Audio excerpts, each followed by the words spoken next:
Hello everyone, मैं अर्चना आप सभी का बहुत बहुत स्वागत करती हूँ। आज हमारी हिंदी साहित्य की मैराथन क्लास है। कल की क्लास भी हमारी हिंदी साहित्य की मैराथन क्लास थी। कल उसका फर्स्ट पार्ट था और आज उसका सेकंड पार्ट है। हमने दो भागों में बांट लिया हिंदी साहित्य को। कल हमने क्या क्या पढ़ा था? कल हमने हिंदी साहित्य का काल विभाजन किया था। आदिकाल, रीतिकाल और भक्तिकाल, तीन काल के हमने प्रश्न कर लिए थे और बचा था हमारा आधुनिक काल। तो आज की क्लास में हम आधुनिक काल के प्रश्नों को हल करेंगे और सभी लोग एकदम तैयार बैठें पेन और कॉपी के साथ, और आंसर भी करते रहें। बहुत अच्छे आंसर कर रहे हैं आप लोग।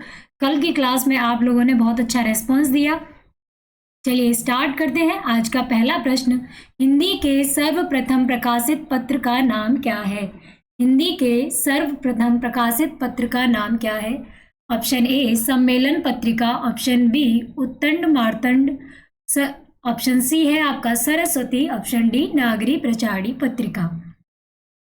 तो सबसे पहला प्रकाशित पत्र आपको पता है क्या? अगर पता है तो कमेंट बॉक्स में आंसर अवश्य दें। सबसे पहला प्रकाशित पत्र तो जो आपका उद्दत मार्तंड है, उद्दत मार्तंड, इसका नाम है उद्दत मार्तंड, ये आपका राइट आंसर है। हिंदी के प्रथम गद्यकार कौन हैं? राजा शिव प्रसाद, सितारे हिंद, लल्लू लाल, भारतेंदु हरिश्चंद्र या बालकृष्ण भट्ट। हिंदी के प्रथम गद्यकार बेटा कौन से होंगे? राजा शिव प्रसाद, सितारे हिंद, लल्लू लाल, भारतेंदु हरिश्चंद्र, बालकृष्ण भट्ट। आप लोगों को अगर ये आंसर पता है तो कमेंट बॉक्स में आंसर अवश्य करें। तो आपका जो राइट आंसर है बेटा वो है लल्लू लाल। लल्लू लाल हिंदी के प्रथम गद्यकार हैं और इनकी जो रचना है वो है प्रेम सागर। हिंदी के प्रथम गद्यकार कहते हैं, इनकी फेमस रचना है प्रेम सागर। आइए कुछ प्रमुख देख लेते हैं कि पहले प्रथम क्या थे। ऐसे ही हम प्रथम नाटक अगर हमसे पूछ लिया जाए, प्रथम नाटक, ये नोट कर लेना, कॉपी और पेन साथ रखें बेटा। प्रथम नाटक, सारे प्रश्नों को हम यहाँ नहीं रख सकते तो उसके कुछ प्रश्नों की हम इस तरह बताए दे रहे हैं। प्रथम नाटक नहुस है, नहुस, और ये गोपाल चंद गिरधर दास का है।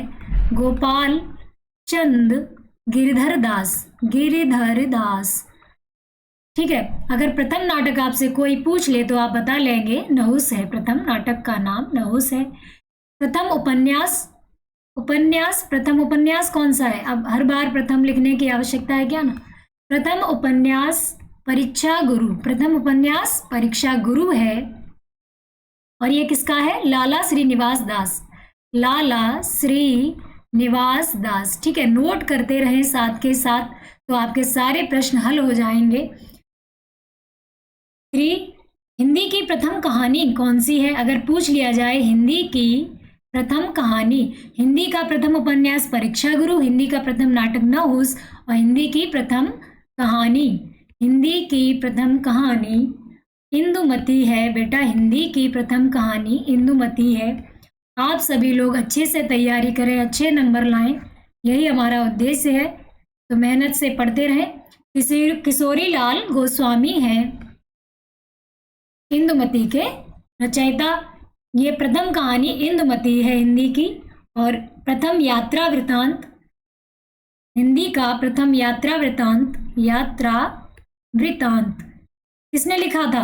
हिंदी का प्रथम यात्रा वृतांत आप किसी को पता है? ये सरयू पार की यात्रा, ये भारतेंदु हरिश्चंद्र का है। सरयू पार की यात्रा प्रथम यात्रा वृतांत किसका है? भारतेंदु का, भारतेंदु, ठीक है। ये नोट करते रहेंगे साथ के साथ। आपके बहुत ही महत्वपूर्ण प्रश्न है, इससे महत्वपूर्ण प्रश्न बन जाएंगे।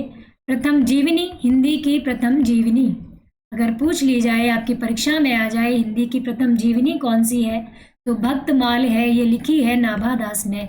हिंदी की प्रथम जीवनी नाभा दास, ठीक है। हिंदी के प्रथम गद्यकार आपको बता दिए, हिंदी के प्रथम गद्यकार कौन है? प्रेम सागर, ठीक है। कितने पॉइंट्स नोट कर लें, आपके काम आएंगे। चलिए आज की क्लास में हम आधुनिक काल को डिस्कस करेंगे। किसको? आधुनिक काल के प्रश्नों को। आज का जो मैराथन है वो आधुनिक काल के प्रश्नों पर आधारित है। आधुनिक काल तो आधुनिक काल पढ़ने से पहले, उसके प्रश्नों को हल करने से पहले हम उसका समझ लेते हैं आधुनिक काल को कितने पार्ट्स में बांटा गया।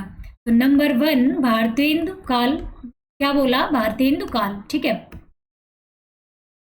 भारतेंदु युग या भारतेंदु काल, द्विवेदी युग, द्विवेदी युग, यहाँ युग भी लिख सकते हैं और काल भी, ठीक है। द्विवेदी युग, द्विवेदी युग के उपरांत आया आपका छायावाद युग, छायावाद युग।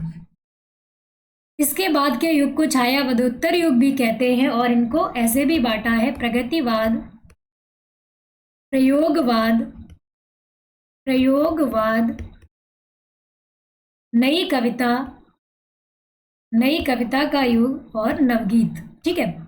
इतने पार्ट्स में बटा है आपका आधुनिक काल। तो ये सबको समझ में आ रहा है कि नहीं?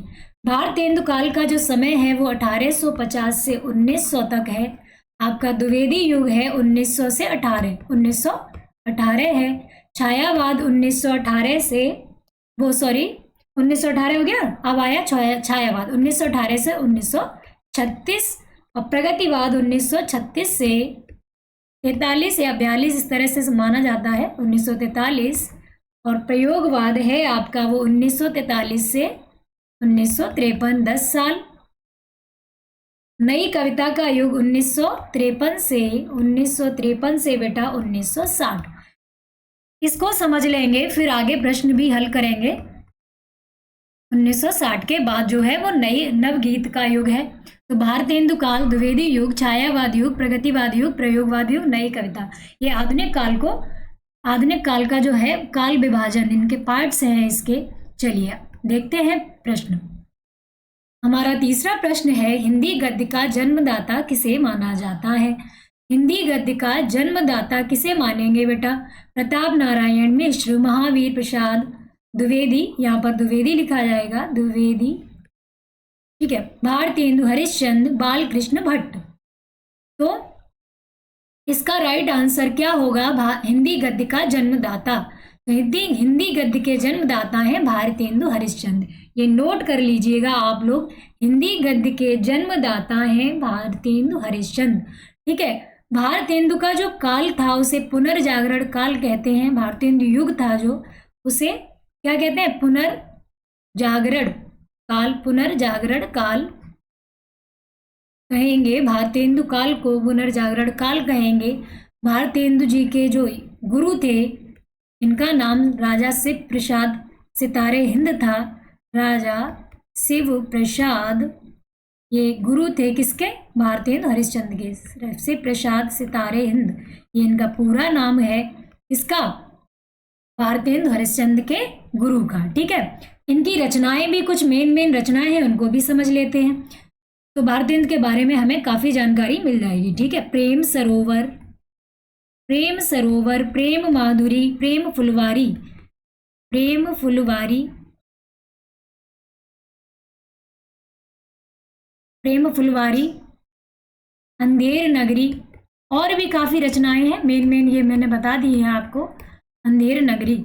तो ये किसकी रचनाएं हैं? भारतेंदु हरिश्चंद्र की, ठीक। हिंदी पत्रिका कादम्बिनी के संपादक कौन है? आपका प्रश्न है बेटा, हिंदी पत्रिका कादम्बिनी के संपादक कौन है?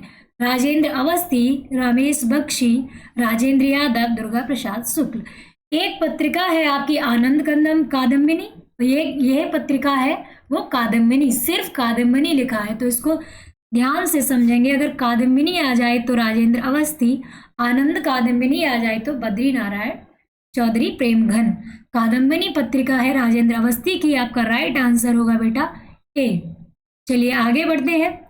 रानी केतकी की कहानी के रचयिता कौन है?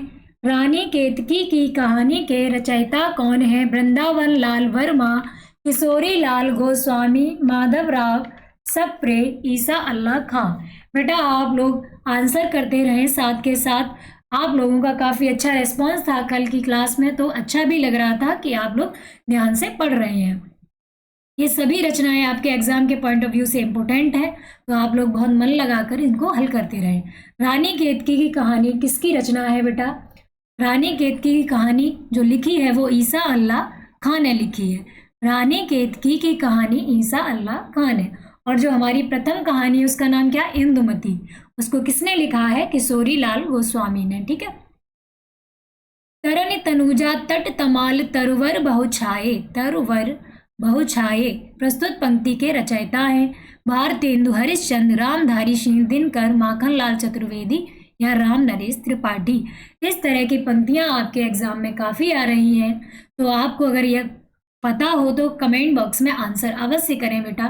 भारतेंदु हरिश्चंद्र है, रामधारी सिंह दिनकर है, या माखनलाल चतुर्वेदी या राम नरेश त्रिपाठी हैं। तो ये पंक्तियां किसने कही है, भारतेंदु हरिश्चंद्र ने। किसने, भारतेंदु हरिश्चंद्र ने। 6 का आंसर होगा ए, आपका राइट आंसर है ऑप्शन ए, भारतेंदु हरिश्चंद्र। अगला है, हिंदी प्रदीप के संपादक का नाम बताएं। हिंदी प्रदीप के संपादक का नाम, राधा कृष्ण गोस्वामी, बाल कृष्ण भट्ट, अंबिका दत्त व्यास, लाला भगवान दास, या भगवान दीन या भगवान दास, कुछ भी। ठीक है, चलिए।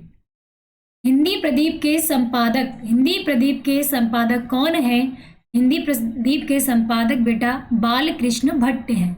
ऑप्शन बी आपका राइट आंसर होगा।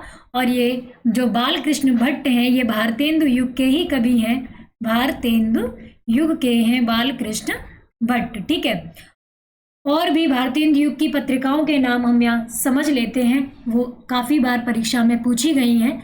हिंदी प्रदीप आपकी बाल कृष्ण भट्ट की है, कादम्बिनी हमें पता चल गया राजेंद्र अवस्थी की है, आनंद कादम्बिनी आ जाए, आनंद कादम्बिनी, आनंद कादम्बिनी आपकी पूछ ली जाए बेटा, कादम्बिनी, तो आप इस पर आंसर क्या करेंगे, बद्री नारायण चौधरी प्रेमघन। बद्री नारायण, पूरा नाम क्या है, बद्री नारायण, नारायण, ठीक, नारायण, इनका पूरा नाम बद्री नारायण चौधरी प्रेमघन। प्रेमघन केवल सिर्फ कहीं कहीं प्रेमघन लिखा जाता है, तो आप इसको समझ लेंगे। ठीक है, आनंद कादम्बिनी किसकी रचना पत्रिका है, बद्री नारायण चौधरी प्रेमघन की। एक पत्रिका ये पता चल गई, एक हिंदी प्रदीप, और भी ब्राह्मण, ब्राह्मण पत्रिका किसकी है बेटा, आप लोग आंसर करें, ब्राह्मण पत्रिका किसकी है। तो ब्राह्मण पत्रिका बेटा है प्रताप नारायण मिश्र की, प्रताप नारायण मिश्र। ठीक है, ये भी भारतेंदु युग के कवि हैं, लेखक हैं, प्रताप नारायण मिश्र। ब्राह्मण पत्रिका लिखी है प्रताप नारायण मिश्र ने, और ये पत्रिका कहाँ से निकली थी, कानपुर से। कभी परीक्षा में आ जाता है कि ब्राह्मण पत्रिका का कहाँ से प्रकाशित हुई, तो ये कानपुर से। आनंद कादम्बिनी थी वो मिर्जापुर से थी, ये कहाँ से प्रकाशित थी, मिर्जापुर से। ठीक है, कैसा भी प्रश्न बन जाए आप लोग हल कर लें।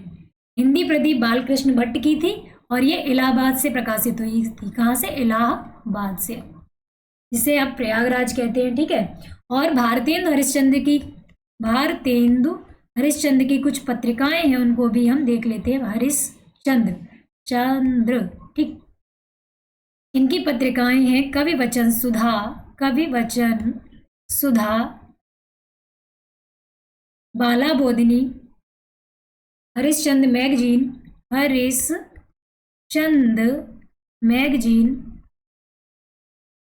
और बाला बोधिनी, बाला बोधिनी, ये किसकी पत्रिकाएं हैं, बोधनी नी। ठीक, तो ये कवि वचन सुधा, हरिश्चंद्र मैगजीन, बाला बोधिनी आपकी भारतेंदु हरिश्चंद्र की पत्रिकाएं हैं। चलिए आगे बढ़ते हैं अगले प्रश्न की ओर। ये सारी पत्रिकाएं आप नोट करते रहना, अगर कोई भी परीक्षा में आ जाए तो आप तुरंत आंसर कर लें उसको। द्विवेदी युग का नामकरण किसके नाम पर हुआ, शांत प्रिय द्विवेदी, महावीर प्रसाद द्विवेदी, हजारी प्रसाद द्विवेदी, राम अवध द्विवेदी। द्विवेदी युग का नामकरण किसके नाम पर हुआ, ये प्रश्न तो आप सभी को पता होगा। ये प्रश्न आपकी पुरानी परीक्षा में आया हुआ है, प्रीवियस ईयर पेपर में यूटेट के में आया हुआ है बेटा। आपके जो भी प्रश्न रखे गए हैं वो आपके पेपर को एनालाइज करके रखे गए हैं, किस तरह आपका एग्जाम में किस तरह आपके प्रश्न बन रहे हैं उसी प्रकार यहाँ पर रखे गए हैं। द्विवेदी युग का नामकरण किसके नाम पर है, तो महावीर प्रसाद द्विवेदी के। आपका राइट आंसर है बेटा बी। प्रिय प्रवास किसकी रचना है, प्रिय प्रवास किसकी रचना है बेटा, हरि और महावीर प्रसाद द्विवेदी, केशवदास भारतेंदु हरिश्चंद्र। प्रिय प्रवास किसकी रचना है? हरिऔध, महावीर प्रसाद द्विवेदी, केशवदास भारतेंदु हरिश्चंद्र। आप लोग कमेंट बॉक्स में आंसर अवश्य करें। अगर किसी को ये रचना पता है तो अवश्य कमेंट बॉक्स में आंसर करें। आप लोग आंसर करते हैं तो बड़ा अच्छा लगता है कि आप लोग अच्छे से क्वेश्चन सॉल्व कर पा रहे हैं। आप तैयारी आपकी अच्छी चल रही है। प्रिय प्रवास किसकी रचना है? तो ये प्रिय प्रवास जो रचना है अयोध्या सिंह उपाध्याय हरिऔध की है। इनका पूरा नाम है अयोध्या सिंह उपाध्याय हरिऔध, ठीक है। और हरिऔध को जो हरिऔध है अयोध्या सिंह उपाध्याय, इनका पूरा नाम है अयोध्या सिंह उपाध्याय हरिऔध, ठीक है। इनको आधुनिक काल का सूरदास भी कहते हैं। इस तरह प्रश्न आपकी परीक्षा में आ जाते हैं तो इसको नोट कर लें। आधुनिक काल का सूरदास, आधुनिक काल का इनका उपनाम है, दूसरा नाम आधुनिक काल का सूरदास किसे कहा जाता है? अयोध्या सिंह उपाध्याय हरिऔध को, ठीक है। इनकी कुछ रचनाएं हैं उनको भी लिख लेते हैं। प्रिय प्रवास यहाँ लिखी हुई है। वैदेही वनवास, वैदेही वनवास ये इनकी फेमस रचना है, परीक्षा में पूछी भी जा सकती है तो इसको नोट कर लें। वैदेही वनवास, पारिजात, पारिजात, चोखे चौपदे, चुभते चौपदे, दो रचनाएं हैं, चोखे चौपदे और चुभते चौपदे। तो ये इनकी कुछ प्रमुख रचनाएं हैं जो हमने यहाँ पर डिस्कस की हैं। तो हरिऔध की जो रचना है वैदेही वनवास, पारिजात, चोखे चौपदी, ठीक है। इनको आधुनिक काल का सूरदास कहते हैं। प्रिय प्रवास इनकी रचना है हरिऔध की। आगे बढ़ते हैं अगले प्रश्न की ओर। सरस्वती पत्रिका के संपादक कौन है? सूर्यकांत त्रिपाठी निराला, सुमित्रा नंदन पंत, महावीर प्रसाद द्विवेदी, हजारी प्रसाद द्विवेदी। इसका आंसर आप एकदम तुरंत करेंगे, ये मुझे विश्वास है। सरस्वती पत्रिका के संपादक कौन है? सूर्यकांत त्रिपाठी निराला, सुमित्रा नंदन पंत, महावीर प्रसाद द्विवेदी, हजारी प्रसाद द्विवेदी। तो सरस्वती पत्रिका आपकी बेटा लिखी है महावीर, सरस्वती पत्रिका का संपादन आपका बेटा किया है महावीर प्रसाद द्विवेदी ने। आपका जो राइट आंसर होगा महावीर प्रसाद द्विवेदी। द्विवेदी युग के इन्हीं के नाम पर द्विवेदी युग रखा गया है नाम, इस बात को ध्यान रखेंगे। चलिए आगे बढ़ते हैं। भारत भारती काव्य के रचयिता हैं गोपाल सरड़ सिंह, मैथिली सरड़ गुप्त, नरेश मेहता, धर्मवीर भारती। तो भारत भारती किसकी रचना है? आप लोग कमेंट बॉक्स में आंसर अवश्य करें। ए, बी, सी या डी। 11 का ए होगा, बी होगा, सी होगा या डी होगा। तो जो आपका राइट आंसर है बेटा वो है मैथिली सरड़ गुप्त। ऑप्शन सी आपका राइट आंसर है, मैथिली सरड़ गुप्त। इन्हें राष्ट्र कवि भी कहते हैं। किसे? मैथिली सरड़ गुप्त को, ठीक है। इसको याद रखेंगे, मैथिली सरड़ गुप्त को राष्ट्र कवि भी कहते हैं। सखी वे मुझसे कहकर जाते प्रस्तुत पंक्तियां किसकी हैं? तो सखी वे मुझसे कहकर जाते ये पंक्तियां मैथिली सरड़ गुप्त की ही है। और इन कौन सी रचना की है? ये यशोधरा। ये आपका पेपर में आया भी है, आपके प्रीवियस ईयर पेपर में ये प्रश्न आया है। सखी वे मुझसे कहकर जाते ये पंक्तियां किसकी हैं, इसके रचयिता कौन है? तो आप आंसर कर लेंगे मैथिली सरड़ गुप्त। और ये यशोधरा इनका रचना है, उससे ये ली गई हैं पंक्तियां। अब हम कुछ मेन पॉइंट्स हैं उनके मैथिली सरड़ गुप्त के बारे में, वो लिख लेते हैं। मैथिली सरड़ गुप्त, मैथिली सरड़ गुप्त। तो इनकी रचना थी भारत भारती, जो फेमस है। भारत काफी इनकी फेमस रचनाएं हैं भारत भारती। तो इसको लिखने के बाद ही इन्हें राष्ट्र कवि कहा। और किसने कहा? महात्मा गांधी ने। महात्मा गांधी ने राष्ट्र कवि की उपाधि दी। किसने? महात्मा गांधी ने। नोट कर लेना बेटा, महात्मा गांधी जी ने इन्हें राष्ट्र कवि कहा। भारत भारती जब इन्होंने लिखी 1912 में, तब से ये राष्ट्र कवि कहलाने लगे। इनकी जो प्रमुख रचनाएं हैं वो लिख लेते हैं हम यहाँ। और इनको आधुनिक युग का तुलसी कहते हैं। आधुनिक युग का तुलसी। अब क्यों कहते हैं ये भी अभी बताएंगे। आधुनिक युग का तुलसी। बेटा ये इतना डिस्क्रिप्टिव इसलिए रख रहे हैं कि आपका कोई भी प्रश्न छूट ना जाए, है ना, समझ में भी आ जाए। इससे भी प्रश्न बन जाएंगे। एक प्रश्न से कितने प्रश्न बन रहे हैं यहाँ पर। मैथिली शरण गुप्त, इन्हें आधुनिक युग का तुलसी भी कहते हैं। एक प्रश्न ये हुआ, भारत भारती किसकी रचना है, मैथिली शरण गुप्त की। राष्ट्र कवि कौन है, मैथिली शरण गुप्त। किसने कहा था राष्ट्र कवि इन्हें, महात्मा गांधी जी ने। ठीक है, इनकी रचनाएं एक बार लिख लेते हैं। इनकी प्रमुख रचनाओं को ही हम डिस्कस करेंगे। जयद्रथ वध, साकेत जो रचना है वो पंचवटी, रामायण यानी कि राम वगैरह का वर्णन है साकेत में। इसी के आधार पर इन्हें आधुनिक युग का तुलसी कहते हैं। इसमें बहुत ही सुंदर वर्णन है इसमें। पंचवटी और यशोधरा। ठीक है, जयद्रथ वध, साकेत, पंचवटी, यशोधरा, ये इनकी प्रमुख रचनाएं हैं। किसकी, मैथिली शरण गुप्त की। मैथिली शरण गुप्त के विषय में ये जानकारी अवश्य हो। साकेत काफी बार परीक्षा में आई हुई है। यशोधरा के बारे में भी ये पंक्तियां आई थी। पंचवटी भी इनकी ही है, मैथिली शरण गुप्त की। ठीक है, चलिए आगे बढ़ते हैं। अगला प्रश्न है हमारा, छायावाद के प्रवर्तक का नाम है। छायावाद के प्रवर्तक का क्या नाम होगा बेटा। सुमित्रानंदन पंत, श्रीधर पाठक, मुकुटधर पांडे, जयशंकर प्रसाद। तो सुमित्रानंदन पंत ये भी छायावाद के कवि हैं। जयशंकर प्रसाद ये भी छायावाद के कवि हैं। हमें सीधे सीधे मालूम है ना, इनके नाम ही तो जाना पड़ते हैं। तो इनमें से कौन है छायावाद का प्रवर्तक, आप लोग कमेंट बॉक्स में आंसर अवश्य करें। सुमित्रानंदन पंत है या जयशंकर प्रसाद। तो आपका जो राइट आंसर है बेटा ऑप्शन डी, जयशंकर प्रसाद। छायावाद के प्रवर्तक है जयशंकर प्रसाद। तितली किसकी रचना है, आपका प्रश्न नंबर 14 है। तितली किसकी रचना है, जयशंकर प्रसाद की, आचार्य रामचंद्र शुक्ल की, श्याम सुंदर दास की, आचार्य महावीर प्रसाद द्विवेदी की। तितली किसकी रचना है, तितली एक उपन्यास है। ये किसने लिखा है, आप लोग आंसर करें कमेंट बॉक्स में।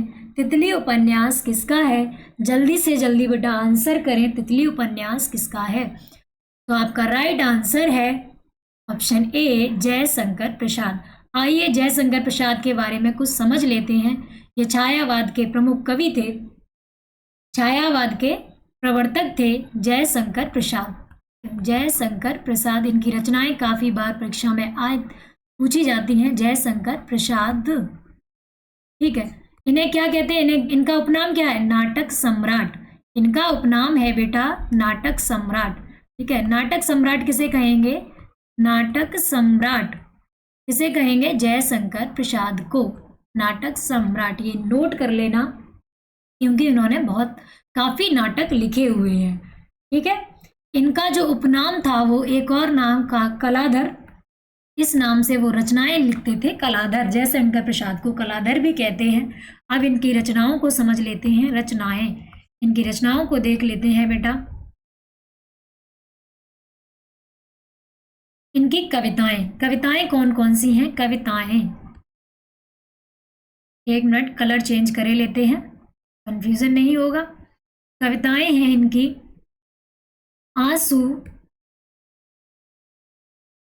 आंसू, झरना, लहर, कामायनी।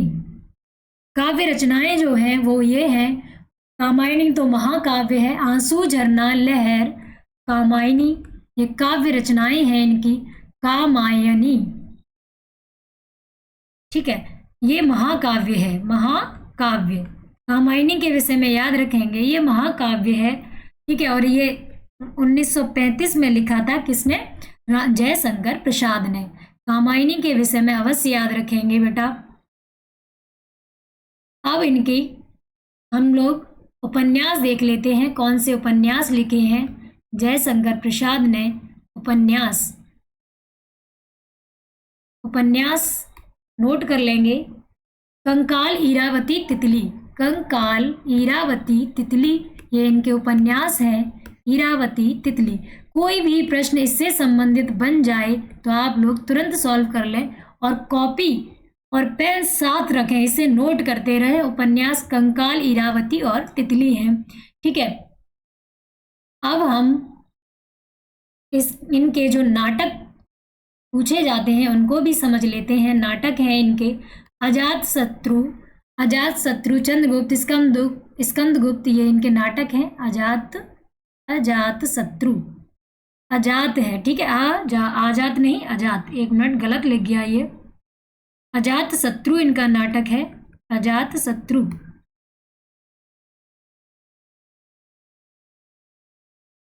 अजातशत्रु नोट कर लेंगे आप लोग। स्कंदगुप्त, चंद्रगुप्त इनके नाटक हैं। चलो इसी में लिख लेते हैं, टाइम वेस्ट नहीं करते, ठीक है। अजातशत्रु, ठीक, अजातशत्रु, चंद्रगुप्त, स्कंदगुप्त, ये इनके प्रमुख नाटक हैं। ध्रुव स्वामिनी, राजश्री, ध्रुव स्वामिनी पूछा गया है आपकी परीक्षा में। ध्रुव स्वामिनी इसका नाटक है, तो आप बता लेंगे ध्रुव स्वामिनी इसका नाटक है। जयशंकर प्रसाद का, ये सब हमने बताया जयशंकर प्रसाद के बारे में। अभी हम किसके बारे में डिस्कस कर रहे हैं बेटा? जयशंकर प्रसाद के विषय में, ठीक है। इनकी कहानी भी लिख लेते हैं, कोई भी पॉइंट छूट ना जाए। कहानी इनकी है आंधी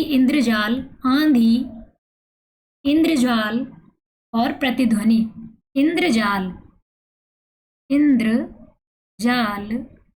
प्रतिध्वनि, ये इनकी कहानी है। ध्वनि, ठीक। चलिए आगे बढ़ते हैं। जयशंकर प्रसाद के बारे में इतनी जानकारी हो गई। जयशंकर प्रसाद को नाटक सम्राट कहते हैं। कलाधर इनका उपनाम है। रचनाएं हैं कविताएं आंसू, झरना, लहर, कामायनी, ये काव्य रचनाएं हैं। उपन्यास इनके हैं कंकाल, इरावती, तितली। नाटक हैं अजातशत्रु, चंद्रगुप्त, स्कंदगुप्त, राजश्री और ध्रुव स्वामिनी। कहानी है इनकी आंधी इंद्रजाल, प्रतिध्वनि, ठीक। जयशंकर प्रसाद के बारे में हमें जानकारी हो गई। अब कोई भी प्रश्न आए तो हम तुरंत टिक कर लेंगे। चलिए आगे बढ़ते हैं। श्रद्धा किसकी कृति है? श्रद्धा किस कृति की नायिका है? तो कामायनी की नायिका है श्रद्धा। अभी हमने कामायनी के विषय में पढ़ा कि ये जयशंकर प्रसाद की रचना है। तो कामायनी के पात्र हैं, कामायनी के पात्र हैं, ये पात्र नोट कर लेना बेटा। श्रद्धा, इला,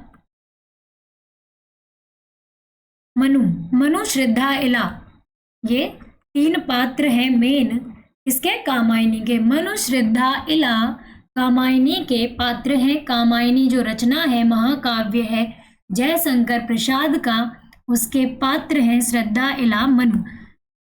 चलिए ध्रुव स्वामिनी नाटक के रचयिता हैं राम कुमार वर्मा, राम वृक्ष, बेनीपुरी, जयशंकर प्रसाद या भारतेंदु हरिश्चंद्र। ये तो हमने अभी ही पढ़ा, जयशंकर प्रसाद आपका राइट आंसर होगा।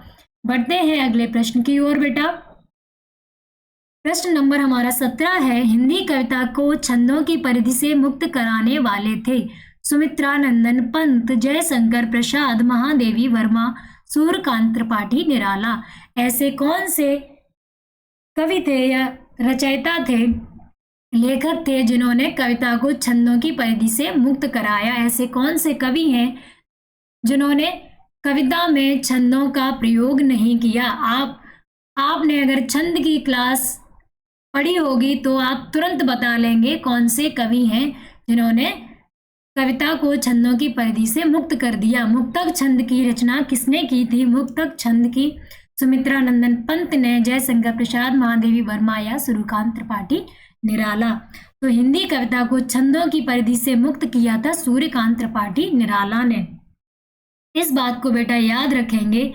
और इनकी जूही की कली जो रचना थी, जूही की कली, उसमें उन्होंने छंदों का प्रयोग नहीं किया, लय ताल तुक का ध्यान नहीं रखा। जूही की कली, इससे मुक्त कर दिया कविता को, ठीक है। जूही की कली, यहीं से मुक्तक छंद आपने पढ़े थे, मात्रिक छंद, वर्णिक छंद और मुक्तक छंद। मुक्तक छंद का इजाद किसने किया? सूर्यकांत त्रिपाठी, निराला ने। सूर्यकांत त्रिपाठी, निराला ने मुक्तक छंद के प्रणेता माने जाते हैं सूर्यकांत त्रिपाठी, निराला। और जूही की कली इनकी कविता है, वहीं से ये मुक्तक छंद मिला, ठीक। चलिए आगे बढ़ते हैं। तोड़ती पत्थर कविता के कवि हैं सुभद्रा कुमारी चौहान, महादेवी वर्मा, सूर्यकांत त्रिपाठी निराला, माखनलाल चतुर्वेदी। किनकी रचना है वह तोड़ती पत्थर? देखा उसे इलाहाबाद के पथ पर।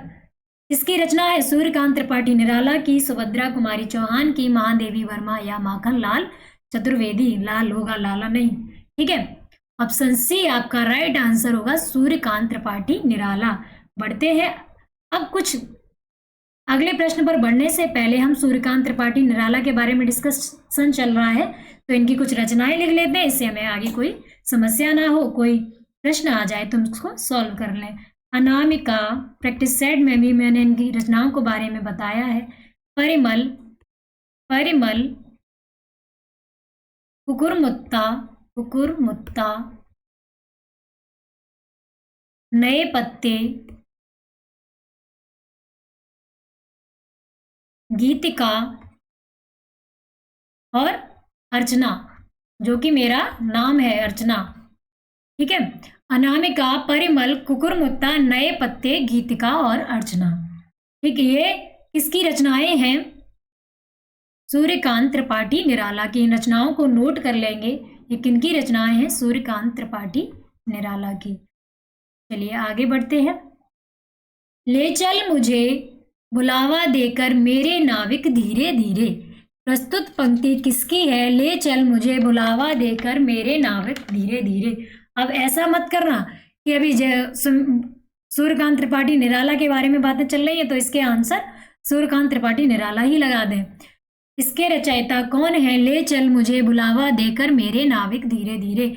नरेंद्र शर्मा है, जयशंकर प्रसाद, राम नरेश त्रिपाठी या सूर्यकांत त्रिपाठी निराला। तो इसके जो रचयिता है बेटा, राइट आंसर आपका ऑप्शन बी है, जयशंकर प्रसाद। बढ़ते हैं अगले प्रश्न की ओर। ज्ञानपीठ पुरस्कार पाने वाले हिंदी के प्रथम साहित्यकार कौन थे? सुमित्रानंदन पंत, रामधारी सिंह दिनकर, अज्ञेय। इनका इसको शुद्ध क्या बोलेंगे? अज्ञेय, क्योंकि ज्ञा हमारा किससे बना है? ये संयुक्ताक्षर है, जा, अर्ध जा और या से। ठीक है, तो इसको क्या बोलेंगे? शुद्ध क्या बोलेंगे? अज्ञेय, है ना। हमारी भाषा में हम इसको बोलते हैं अज्ञेय, लेकिन क्या है? अज्ञेय शुद्ध है। ज्ञानपीठ पुरस्कार सबसे पहले किस साहित्यकार को मिला था?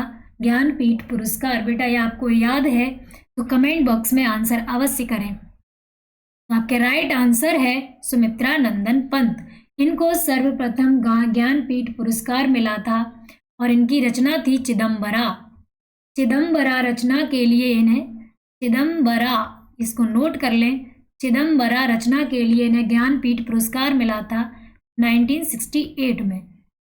ठीक, ज्ञानपीठ पुरस्कार सुमित्रानंदन पंत को मिला और इनकी रचना थी चिदम्बरा। इस पर इन्हें ज्ञानपीठ पुरस्कार मिला था 1968।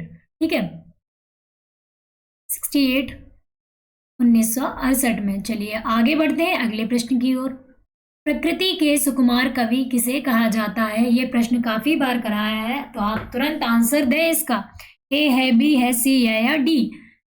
जयशंकर प्रसाद, सुमित्रानंदन पंत, महादेवी वर्मा या निराला। प्रकृति के सुकुमार कवि कौन होंगे बेटा? तो हम तुरंत आंसर करेंगे सुमित्रानंदन पंत। ठीक है, इनका जन्म कहाँ हुआ था? उत्तराखंड के अल्मोड़ा जिले में। ठीक है, उत्तराखंड के अल्मोड़ा जिले में इनका जन्म हुआ था सुमित्रानंदन पंत का। तो इन्हें प्रकृति के सुकुमार कवि कहा जाता है। प्रकृति के इतने पास इनका जन्म हुआ है उत्तराखंड में। तो ठीक है, पल्लव के रचयिता हैं सुमित्रानंदन पंत, निराला, जयशंकर प्रसाद या महादेवी वर्मा। तो पल्लव किसकी रचना है? सूर्यकांत त्रिपाठी निराला की है या जयशंकर प्रसाद की है या महादेवी वर्मा की है बेटा? पल्लव किसकी रचना है? पल्लव आपकी रचना है सुमित्रानंदन पंत की। 22A का ए राइट आंसर होगा, पल्लव रचना है सुमित्रानंदन पंत की। ठीक है, कुछ रचनाएं हैं उनको हम लिख लेंगे सुमित्रानंदन पंत की रचनाओं को। पल्लव, वीणा, पल्लव तो लिखी हुई है, वीणा, लोकायन, लोकायन इसमें गांधी जी के विषय में वर्णन है, गांधी जी के जीवन का लोकायन, युगांत, युगवाणी, ये सारी ही बहुत प्रसिद्ध रचनाएं हैं। युगवाणी,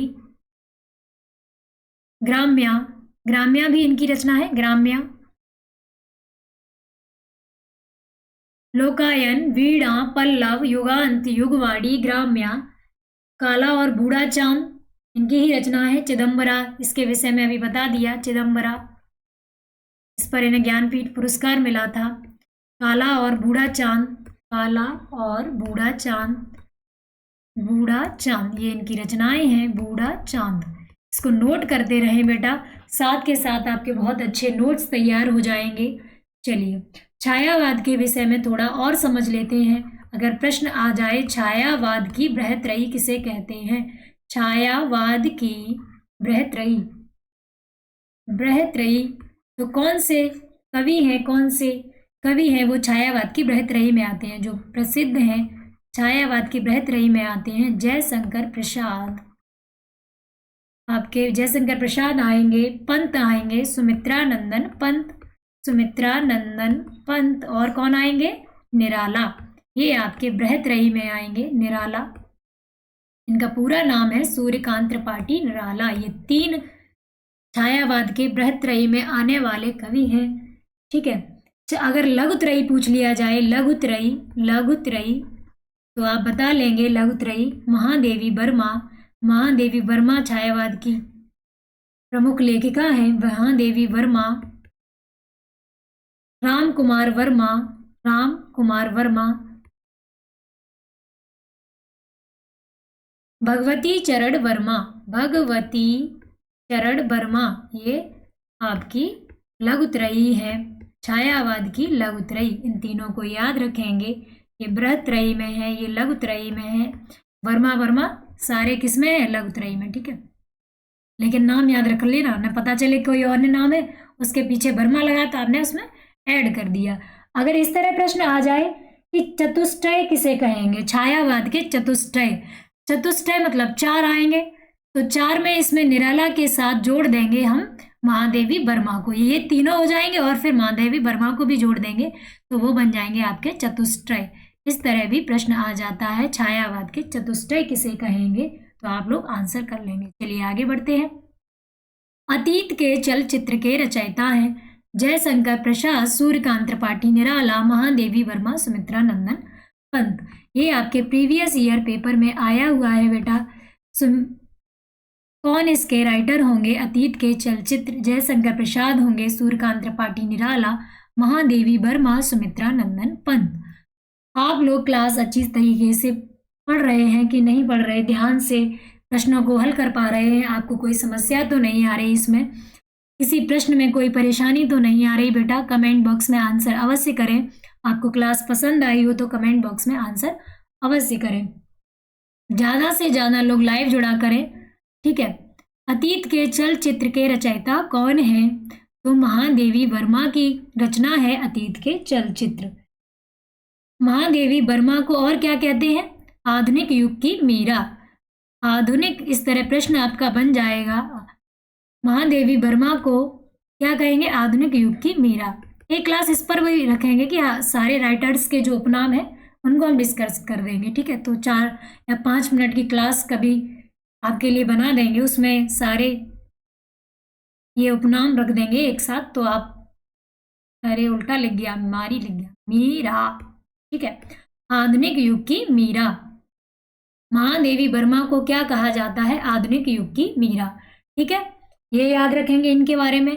इनकी प्रमुख रचनाओं के बारे में हम डिस्कस कर लेते हैं। रचनाएं इनकी कौन कौन सी हैं, तो निहार, निहार, रश्मि, नीरजा,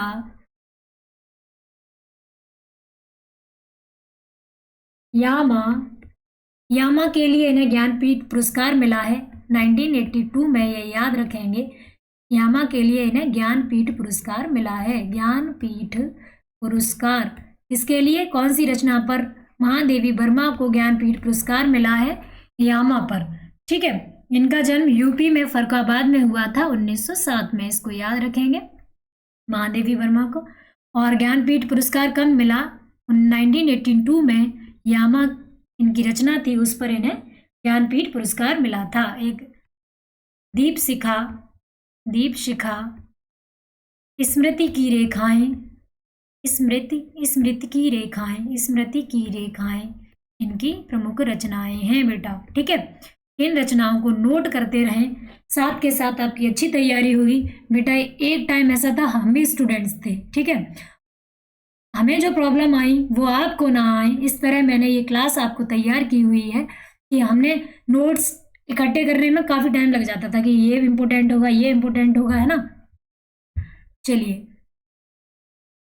आगे बढ़ते हैं, आपको कोई समस्या ना हो, इस तरह आपकी ये क्लास तैयार की गई है। साहित्य के ज़्यादातर प्रश्न रखने का पूरा इसमें ध्यान दिया गया है कि आपके अधिकांशतः प्रश्न इसमें आ जाएं।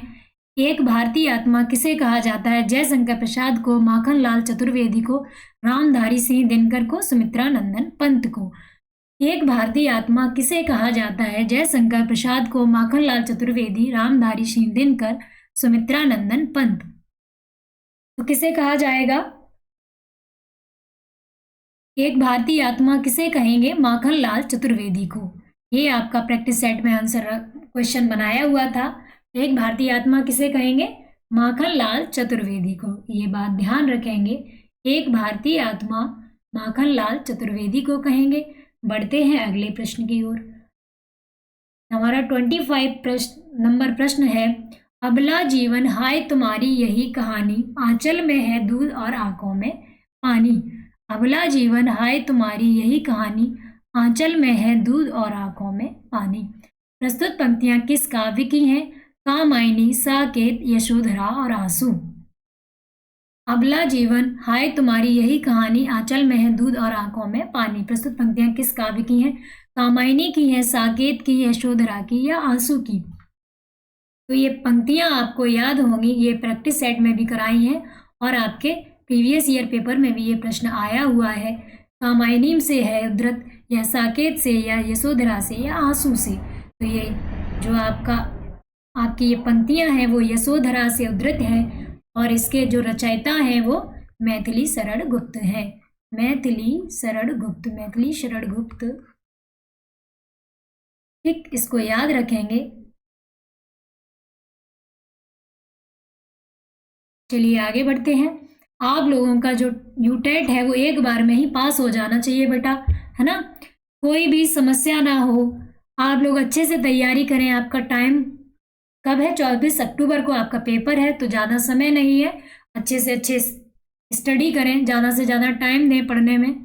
वही मनुष्य है जो मनुष्य के लिए मरे के रचयिता हैं। कौन?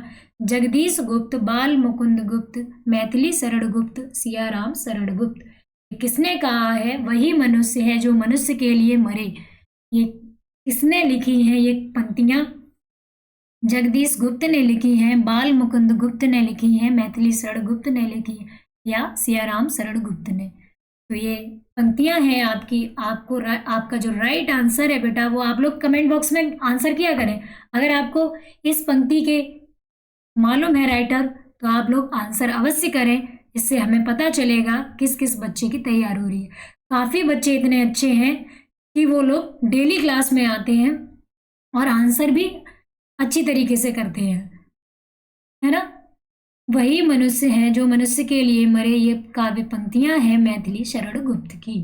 ठीक है, इसको नोट कर लेंगे, मैथिली शरण गुप्त की। अनाम दास का पोथा के रचयिता कौन है? माखनलाल चतुर्वेदी, सोहनलाल द्विवेदी, हजारी प्रसाद द्विवेदी, महावीर प्रसाद द्विवेदी। अनाम दास का पोथा ये किसने लिखा है? ये हजारी प्रसाद द्विवेदी की रचना है। अनाम दास का पोथा ये उपन्यास है हजारी प्रसाद द्विवेदी का। बढ़ते हैं अगले प्रश्न की ओर। वीरों का कैसा हो वसंत के रचयिता हैं? केदारनाथ सिंह, सुभद्रा कुमारी चौहान, अजय, धर्मवीर भारती। वीरों का कैसा हो वसंत, तो ये इसके रचयिता है सुभद्रा कुमारी चौहान और इन्होंने रचनाएं हैं इनकी सुभद्रा कुमारी चौहान की। झांसी की रानी ये फेमस है, झांसी की रानी, जलियांवाला बाग ये सुभद्रा कुमारी चौहान का इनकी रचनाएं हैं सुभद्रा कुमारी चौहान की। जलियांवाला बाग, त्रिधारा और मुकुल। ठीक है, आगे बढ़ते हैं। निम्नलिखित में से कौन सा व्यंग लेखक है? श्याम सुंदर दास, विद्यानिवास मिश्र, राहुल सांकृत्यायन, हरिशंकर परशाई। इनमें से कौन से व्यंग लेखक हैं? व्यंग करते हैं यानी कि व्यंग यानी कि ताना मारकर किसी बात को कहना। ये किसने लिखा है? व्यंग करके हंसी में कह दे बात को, ताना मारकर कह दें, तो वो व्यंग लेखक कौन है? आपके हरिशंकर परिसाई हैं व्यंग लेखक। चलिए आगे बढ़ते हैं। दिवसावसान का समय, मेघमय आसमान से उतर रही है वह संध्या सुंदरी परिसी धीरे धीरे। प्रस्तुत पंक्तियों के रचनाकार कौन है? प्रस्तुत पंक्तियों के रचनाकार कौन है बेटा? दिवसावसान का समय, मेघमय आसमान से उतर रही है संध्या सुंदरी परिसी धीरे धीरे। तो इसके रचयिता है, आपका प्रश्न नंबर 30 है, सूर्यकांत त्रिपाठी निराला। ऑप्शन डी आपका राइट आंसर है।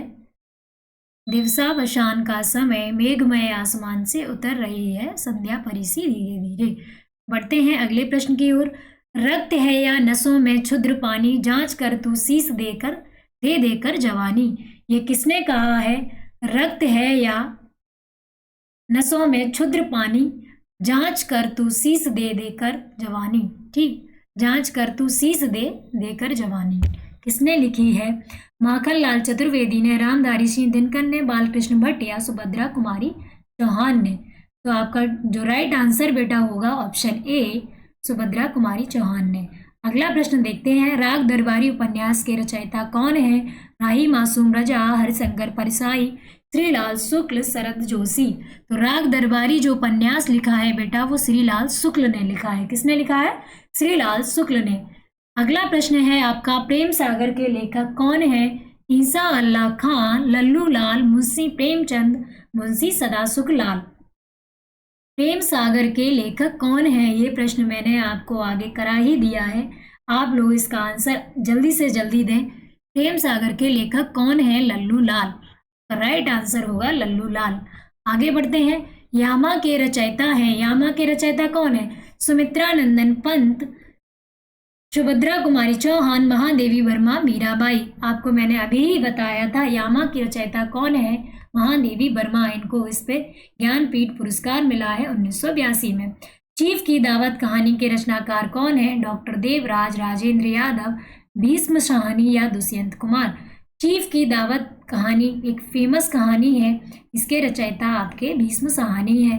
भीष्म साहनी की एक प्रमुख रचना है तमस। इसमें पाकिस्तान के समय जो बंटवारा हुआ था उसका वर्णन है, हिंदुस्तान और पाकिस्तान का जो बंटवारा हुआ था उस समय का वर्णन है तमस में। ठीक है, भीष्म साहनी की एक और रचना है तमस। अगर पूछ लिया जाए तमस किसकी रचना है तो आप बता लेंगे भीष्म साहनी की। चीफ की कहानी के रचयिता कौन है? भीष्म साहनी। संसद से सड़क तक के रचनाकार कौन है? श्रीकांत वर्मा, सुदामा पांडे, धूमेल, अजय या रघुवर सहाय। संसद से सड़क तक के रचनाकार कौन है बेटा? तो आपके जो रचनाकार हैं सुदामा पांडे, धूमिल हैं। जल्दी से जल्दी आंसर करें। रंगभूमि उपन्यास के रचनाकार कौन है? राजेंद्र यादव, रांगे राघव, प्रेमचंद या अमरकांत। रंगभूमि के रचनाकार कौन है बेटा? रंगभूमि ये उपन्यास किसने लिखा है? राजेंद्र यादव ने, प्रेमचंद ने, रांगे राघव ने या ठीक है किसने लिखा है बेटा? तो रंगभूमि जो उपन्यास है वो लिखा है प्रेमचंद ने। ठीक है, बढ़ते हैं अगले प्रश्न की ओर। कलम का सिपाही क्या है? आत्मकथा है, संस्मरण है, रेखा चित्र है या जीवनी है। तो कलम का सिपाही ये एक रचना है, इसे किसने लिखा है? अमृत राय ने। और ये जीवनी है किसकी? प्रेमचंद की। अमृत राय ने लिखी है। इसके रचयिता कौन है? अमृत राय। और ये कलम का सिपाही किसे कहा जाता है? प्रेमचंद को। किसे कहा जाता है? प्रेमचंद को कलम का सिपाही, इसी इन्हीं के जीवनी के आधार पर। और ये जीवनी रचना है प्रेमचंद के ऊपर लिखी गई है अमृत राय द्वारा। अमृत राय कौन थे? प्रेमचंद के पुत्र थे। किनके पुत्र थे? प्रेमचंद के पुत्र थे अमृत राय। उन्होंने अपने पिता की जीवनी लिखी कलम का सिपाही और इसी से इनका नाम पड़ गया कलम का सिपाही। 39 आपका प्रश्न है, फणीश्वर नाथ रेणु किसके लेखक हैं? गबन, गीतांजलि, मैला आंचल, कामायनी। हमें लगता है आपको सारी रचनाओं के बारे में अवश्य पता होगा। गबन किसकी है? प्रेमचंद की। प्रेमचंद, इतना सरल प्रश्न। गीतांजलि रविंद्रनाथ टैगोर, रविंद्रनाथ टैगोर, नाथ टैगोर। ठीक है, मैला आंचल अब तो बता ही दिया, फणीश्वर नाथ रेणु, फणीश्वर नाथ स्वर है, ठीक है, स्वर नाथ रेणु, नाथ रेणु। कामायनी किसकी रचना है? कामायनी आपकी जयशंकर प्रसाद की रचना है बेटा, जयशंकर प्रसाद की, ठीक है।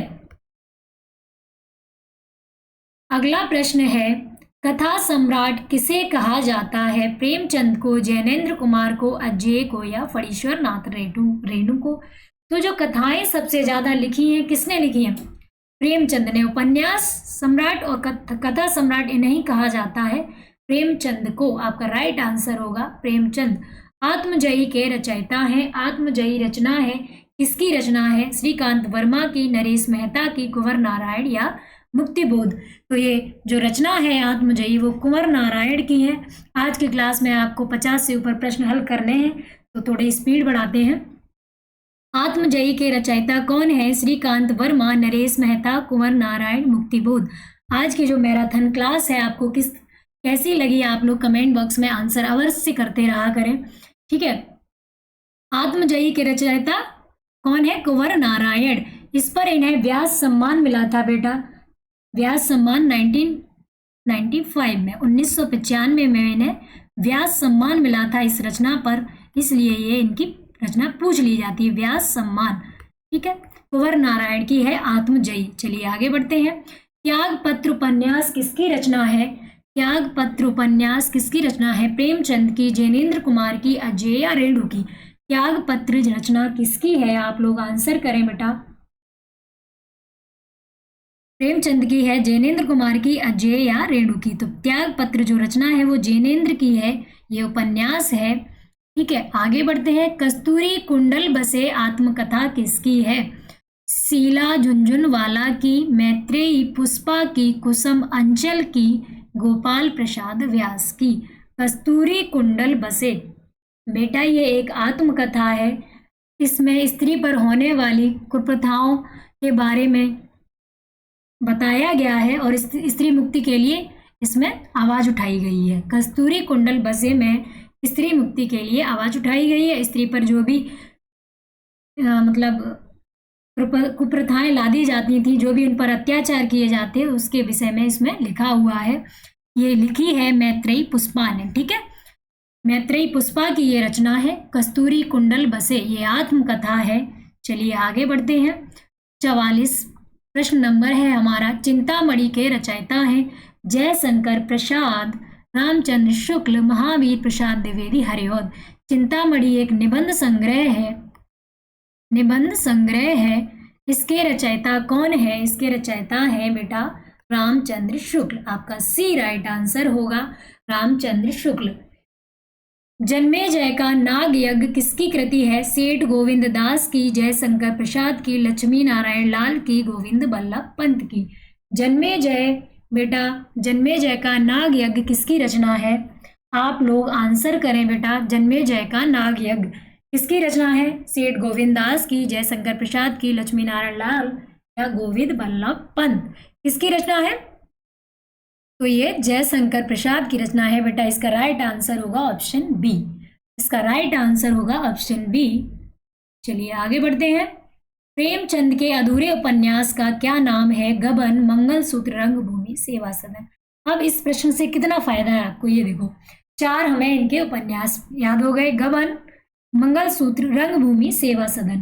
कितने उपन्यास याद हो गए? 4, ठीक है। अब कौन सा अधूरा रह गया था इनका, प्रेमचंद का? तो ये मंगलसूत्र जो है उपन्यास, ये इनका उपन्यास अधूरा रह गया था। कई बार परीक्षाओं में ये पूछ लिया जाता है कौन सा उपन्यास प्रेमचंद का अधूरा रह गया। तो मंगलसूत्र उपन्यास अधूरा रह गया था, इनकी मृत्यु हो गई थी, इस कारण ये अधूरा रह गया। फिर इनके पुत्र अमृत राय ने इसको पूरा किया था, फिर इनको इसको प्रकाशित किया था मंगलसूत्र को। तो अधूरा रह गया था प्रेमचंद का उनकी मृत्यु के कारण, ठीक है। तो इनका उपन्यास राइट आंसर है सी। कुछ अन्य उपन्यास 4 तो ये हो गए, कुछ अन्य लिख लेते हैं। सेवा सदन है, प्रेमाश्रम, प्रेमाश्रम, रंगभूमि है यहाँ पर, निर्मला, निर्मला, निर्मला, ठीक है। कर्मभूमि, कर्मभूमि, गोदान, गबन तो है, गोदान, गबन, ये कुछ प्रमुख आपके उपन्यास हैं किसके? प्रेमचंद के। ठीक है। रामधारी सिंह दिनकर को भारतीय ज्ञानपीठ पुरस्कार प्राप्त हुआ था। रामधारी सिंह दिनकर को भारतीय ज्ञानपीठ पुरस्कार किस कृति पर प्राप्त हुआ था? रश्मिरथी, कुरुक्षेत्र पर, परशुराम की प्रतीक्षा पर या उर्वशी पर? रामधारी सिंह दिनकर, इनको भी राष्ट्र कवि कहा जाता है, इनको जन कवि कहा जाता है। ठीक है। तो रामधारी सिंह दिनकर को भारतीय ज्ञानपीठ पुरस्कार प्राप्त हुआ था। किस रचना पर प्राप्त हुआ था? आप लोग आंसर अवश्य करें। तो इनकी रचना थी उर्वशी, उस पर इन्हें ज्ञानपीठ पुरस्कार प्राप्त हुआ था। अन्य रचनाएं भी याद कर लें, रश्मिरथी, कुरुक्षेत्र। ठीक है। हुंकार, हुंकार भी इनकी रचना है। हुंकार, रेणुका, रेणुका, रेणुका। ठीक है। रश्मिरथी है ही। ठीक। कुरुक्षेत्र है। नीम के पत्ते, नीम के पत्ते। ठीक है। चलिए आगे बढ़ते हैं बेटा। अगला प्रश्न हमारा है, कुटुज के रचयिता हैं। आपको ये क्लास पसंद आ रही हो तो ज़्यादा से ज़्यादा लाइक करें, शेयर करें और सब्सक्राइब करते रहें बच्चा। ठीक है। कुटुज के रचयिता कौन है? शांत प्रिय द्विवेदी, हजारी प्रसाद द्विवेदी, कुबेर नाथ राय, विद्यानिवास मिश्र। कुटुज के रचयिता बेटा है हजारी प्रसाद द्विवेदी। ये मैंने प्रैक्टिस सेट में आपका प्रश्न कराया हुआ है।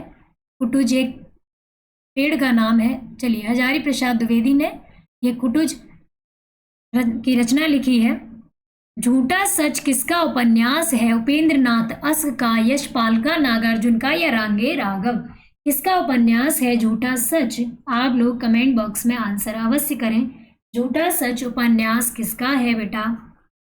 उपेंद्र नाथ अस्क का है, यशपाल का है, नागार्जुन का है या रांगे राघव का है? आप लोग कमेंट बॉक्स में आंसर अवश्य करें। झूठा सच किसका है? ये उपेंद्र नाथ अस्क, रांगे राघव या किसका है ये झूठा सच? तो ये है आपका यशपाल का। राइट आंसर आपका होगा यशपाल। झूठा सच उपन्यास है आपका यशपाल का है। चलिए आगे बढ़ते हैं अगले प्रश्न की ओर। तमस उपन्यास के लेखक कौन है? अभी हमने बताया था तमस उपन्यास के लेखक कौन है। कमलेश्वर है, रमेश बख्शी है, निर्मल वर्मा है या भीष्म साहनी है? कौन है इस उपन्यास के लेखक? बेटा आप लोग कमेंट बॉक्स में आंसर भी करें। कमलेश्वर है, भीष्म साहनी है, रमेश बख्शी है, निर्मल वर्मा है। तो तमस उपन्यास के लेखक हैं भीष्म साहनी। भीष्म साहनी। ठीक। अन्या से अनन्या किसकी रचना है?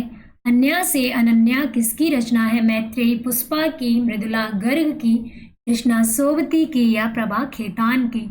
अन्या से अनन्या किसकी रचना है? मैत्रेयी पुष्पा, मृदुला गर्ग, कृष्णा सोबती या प्रभा खेतान? तो बेटा आपका राइट आंसर होगा प्रभा खेतान। बढ़ते हैं अगले प्रश्न की ओर। मेरी तिब्बत यात्रा के रचनाकार कौन है? मेरी तिब्बत यात्रा, ये रचनाएं मेरी तिब्बत यात्रा, सबसे ज्यादा यात्रा वृतांत किसने लिखे हैं? उससे आपको समझ में आ जाएगा इसका आंसर क्या होगा। श्री राम शर्मा होंगे, बनारसी दास होंगे, बनारसी दास चतुर्वेदी होंगे या महादेवी वर्मा या राहुल सांकृत्यायन? तो बेटा आपके जितने भी यात्रा वृतांत सबसे ज्यादा आपके राहुल सांकृत्यायन ने लिखे हैं। इसका राइट आंसर होगा राहुल सांकृत्यायन। बोलगा से गंगा, ये इनका परीक्षा में पूछ लिया जाता है। बोलगा से गंगा किनकी रचना है? बोलगा से गंगा तो आप बता लेंगे राहुल सांकृत्यायन की। किन्नौर देश की ओर, किन्नौर देश की ओर, किन्नौर देश की ओर, ये भी किसका है? राहुल सांकृत्यायन का। ठीक है। और भी हैं काफी इनके यात्रा वृतांत, रूस की यात्रा, इस तरह और भी हैं। मेरी तिब्बत यात्रा के रचनाकार कौन है? राहुल सांकृत्यायन। बढ़ते हैं अगले प्रश्न की ओर। हिंदी नई चाल में ढली है, सन 1873 में यह किसका कथन है? हिंदी नई चाल में ढली है, ये किसने कहा है? रामविलास शर्मा ने, रामचंद्र शुक्ल ने, किशोरीदास वाजपेयी ने, भारतेंदु हरिश्चंद्र ने? बेटा आप लोग आंसर अवश्य करें। आंसर करेंगे तो हमें समझ में आएगा, आप लोगों को समझ में आ रहा है, आप लोगों को क्लास अच्छी लग रही है, आप लोग इस क्लास से जुड़े हैं, तो आप आंसर भी करें। इससे आपको अपनी तैयारी का आइडिया भी लगेगा। और कमेंट बॉक्स में बताएं आपने इसमें से कितने आंसर ठीक किए। आपको कितना इसमें से समझ में आ रहा, कितना आ रहा है क्या, कितना नहीं है, इसका भी आइडिया आपको हो जाएगा अगर आप ये ईमानदारी से प्रश्न हल करेंगे। ठीक है। हिंदी नई चाल में ढली है सन 1873 में, यह किसका कथन है? रामविलास शर्मा का, रामचंद्र शुक्ल का, किशोरीदास बाजपेयी या भारतेंदु हरिश्चंद्र का? तो ये कथन है भारतेंदु हरिश्चंद्र का। आपका राइट आंसर है ऑप्शन डी।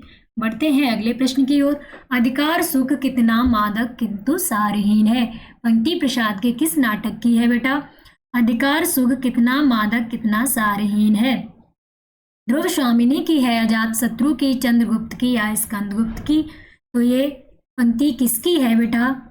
ध्रुव स्वामिनी की है, अजात शत्रु की है, चंद्रगुप्त की है, स्कंदगुप्त की है। तो ये पंक्ति आपकी है बेटा, किसकी है, किससे ली गई है? ये स्कंदगुप्त से ली गई है। किससे ली गई है? ये स्कंदगुप्त नाटक है जयशंकर प्रसाद का। किसका नाटक है? जयशंकर प्रसाद का। ठीक है। जो भी साथी व्हाट्सएप ग्रुप से नहीं जुड़े हैं वो लोग व्हाट्सएप ग्रुप से जुड़े। यहाँ पर इस नंबर पर आप लोग कमेंट में लिखें अपना नाम और ग्रुप ज्वाइन करें, किस पेपर के लिए आप ज्वाइन कर रहे हैं ये भी लिखें।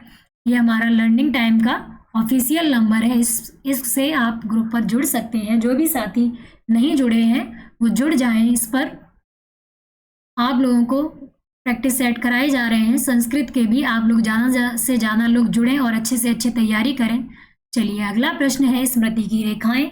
इसके रचनाकार हैं स्मृति की रेखाएं किसने लिखी है? श्री राम शर्मा ने, बनारसी दास चतुर्वेदी ने, महादेवी वर्मा या राहुल सांकृत्यायन? हमने आपको अभी पिछली जब अभी पढ़ा रहे थे महादेवी वर्मा की रचनाएं, वहां पर बताया था स्मृति की रेखाएं किसकी रचना है? महादेवी वर्मा की। ऑप्शन सी आपका राइट आंसर है। और आज की क्लास का ये लास्ट क्वेश्चन था। आपको क्लास कैसी लगी ये आप लोग कमेंट बॉक्स में अवश्य बताएं और ज़्यादा से ज़्यादा लोग जुड़ा करें। इस क्लास को ज़्यादा से ज़्यादा लोगों तक पहुंचाएं और मिलते हैं अगली क्लास में। चलिए आप सभी का बहुत बहुत धन्यवाद।